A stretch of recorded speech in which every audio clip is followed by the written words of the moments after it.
بسم اللہ الرحمن الرحیم۔ السلام علیکم۔ ایمان اور عمل کا تعلق۔ سوال: عام اصل میں اس مسئلے کے بارے میں بہت اختلاف رہا ہے کہ عمل صالح ایمان کا جز ہے یا نہیں۔ میں نے قرآن و حدیث و سیرت کا بھی مطالعہ کیا ہے، اپنی حد تک علماء کے اقوال و استدلال کو بھی دیکھا ہے اور اپنے اساتذہ اور بزرگوں سے بھی رجوع کیا ہے، لیکن اس سوال کا شافی جواب حاصل کرنے میں ناکام رہا ہوں۔ مجھے معلوم ہے کہ بعض لوگوں نے محض اختلافات کو ہوا دینے کے لیے اس مسئلے کو چھیڑا ہے، لیکن میرا مقصد سوائے تحقیق و اطمینان کے کچھ نہیں ہے۔ جواب: اعمال کے جزو ایمان ہونے یا نہ ہونے کی بحث کو خواہ مخواہ الجھا دیا گیا ہے، ورنہ بات بجائے خود صاف ہے۔ اس میں ایک جہت وہ ہے جو امام ابو حنیفہ نے اختیار کی ہے اور وہ بجائے خود حق ہے، مگر اعتراض کرنے والوں نے اس جہت کو نظر انداز کر کے دوسری جہت سے اس پر اعتراض کر دیا۔ اسی طرح اس مسئلے کی ایک دوسری جہت وہ ہے جو امام بخاری وغیرہ نے اختیار کی اور وہ بھی برحق ہے، مگر رد کرنے والوں نے ایک مختلف جہت سے اس کو رد کرنا شروع کر دیا۔ حقیقت یہ ہے کہ ایمان اپنی اصل شکل کے اعتبار سے شہادت قلب اور تصدیق ذہنی کے سوا کچھ نہیں ہے۔ عمل اس لفظ کے مفہوم میں ہدایتاً شامل نہیں ہے۔ آپ خود سوچئے کہ جب کوئی شخص کہتا ہے کہ میں نے فلاں بات مان لی، یا میں اس بات کا قائل ہو گیا، یا میں اس کی صداقت پر گواہ ہوں، تو سننے والا ان الفاظ سے کیا سمجھتا ہے؟ کیا محض عقیدہ و اظہار، یا اس کے ساتھ کوئی عمل بھی؟ ظاہر ہے کہ یہ الفاظ صرف عقیدہ خیال کے اظہار کے لیے بولے جاتے ہیں، اور سننے والا یہ الفاظ سن کر بس اتنا ہی سمجھتا ہے کہ آدمی کے خیالات میں تبدیلی آ گئی ہے۔ ایمان کی یہی حقیقت قرآن و حدیث سے بھی معلوم ہوتی ہے۔ اللہ تعالیٰ اس آیت: رسول اس ہدایت پر ایمان لایا ہے جو اس کے رب کی طرف سے اس پر نازل ہوئی ہے، اور جو لوگ اس رسول کے ماننے والے ہیں، البقرہ آیت نمبر 285 کی تفسیر خود یوں فرماتا ہے کہ یہ سب اللہ اور اس کے فرشتوں اور اس کی کتابوں اور اس کے رسولوں کو مانتے ہیں، اور ان کا قول یہ ہے کہ ہم اللہ کے رسولوں کو ایک دوسرے سے الگ نہیں کرتے،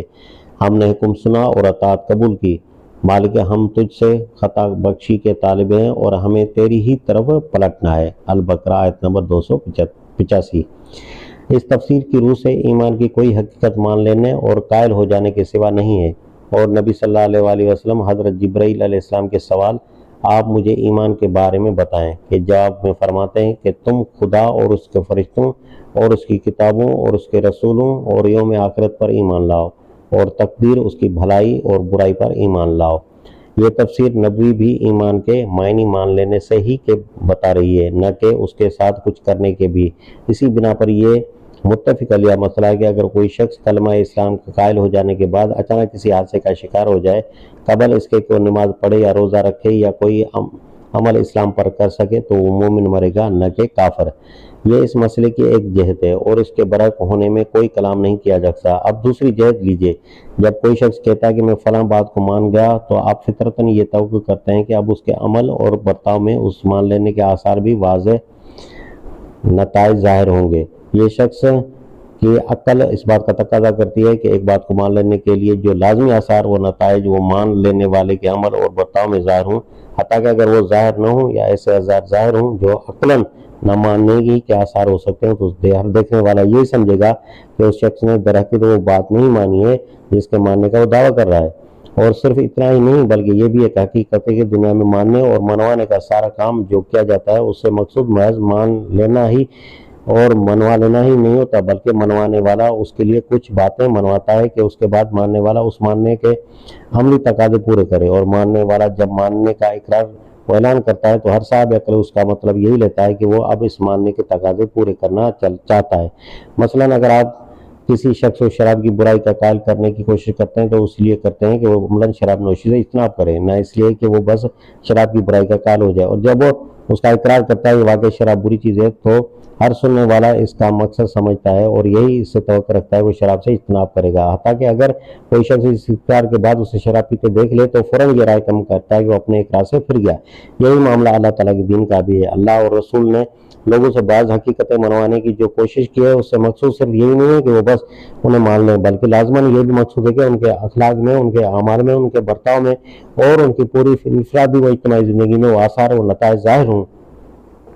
جو اس مان لینے کے لازمی آثار و نتائج ہیں۔ اللہ نے اپنے کلام پاک میں اور رسول اللہ صلی اللہ علیہ وسلم نے اپنے فرمودات میں صاف صاف ان آثار و نتائج کو بیان بھی کر دیا ہے جو دعوت ایمان سے مطلوب و مقصود ہیں، اور لازماً حیات کی حیثیت رکھتے ہیں۔ پھر انہوں نے صرف ان آثار مطلوبہ کے بیان ہی پر اکتفا نہیں کیا ہے، بلکہ بعض آثار کے متعلق بالفرض صریح یہ فرما دیا ہے کہ جن لوگوں میں وہ ظاہر ہوں یا ان کے برعکس آثار ظاہر ہوں وہ مومن نہیں ہیں۔ قرآن اور حدیث دونوں اس کی مثالوں سے بھرے پڑے ہیں جن سے کوئی صاحب علم آدمی ناواقف نہیں ہے، اور ان پر نگاہ ڈالنے صاف معلوم ہوتا ہے کہ ایمان اور عمل کے درمیان ایک ایسا تعلق ہے جو منفک نہیں ہو سکتا، چاہے اس کی تعبیر لفظاً صحیح نہ ہو کہ عمل جزو ایمان، مگر یہاں لازماً ایمان تو ضرور ہے۔ بلا شبہ محتاط فقہا نے مجرد ترک عمل پر جبکہ اس کے ساتھ کوئی صریح علامت کفر موجود نہ ہو تکفیر سے اعتراض کیا ہے، مگر اس کی وجہ دراصل یہ ہے کہ کسی مدعی اسلام کا بے عمل ہونا، یعنی اس کا عملاً غیر مسلمان زندگی بسر کرنا جس طرح اس بات کا اہتمام کرتا ہے کہ اس کا دل و ایمان سے خالی ہو، اسی طرح اس بات کا بھی اعتماد رکھتا ہے کہ وہ غفلت میں مبتلا ہو یا اس کی سیرت میں غفلت ہو۔ ان دونوں احتمالات میں سے کسی ایک کو متعین کرنا ظاہر میں انسانوں کے لیے ممکن نہیں ہے جب تک کہ اس کا کوئی صریح ثبوت نہ مل جائے، لہذا مجرد بے عملی کو بنا پر تکفیر کر بیٹھنا خلاف احتیاط ہے۔ البتہ اللہ تعالیٰ جو علیم بذات الصدور ہے اس بات کو جانتا ہے کہ کس شخص کی بے عملی عدم ایمان کی بنا پر ہے اور کس کی بے عملی ضعیف اخلاق یا غفلت کی بنا پر ہے۔ جس شخص کی بے عملی در حقیقت ایمان کے فوتان پر ہوگی وہ کافر تو ضرور ہوگا، مگر اس کا معلوم کرنا صرف خداوند علم الغیب کا کام ہے، دنیا کے مفتی اس کو نہیں جان سکتے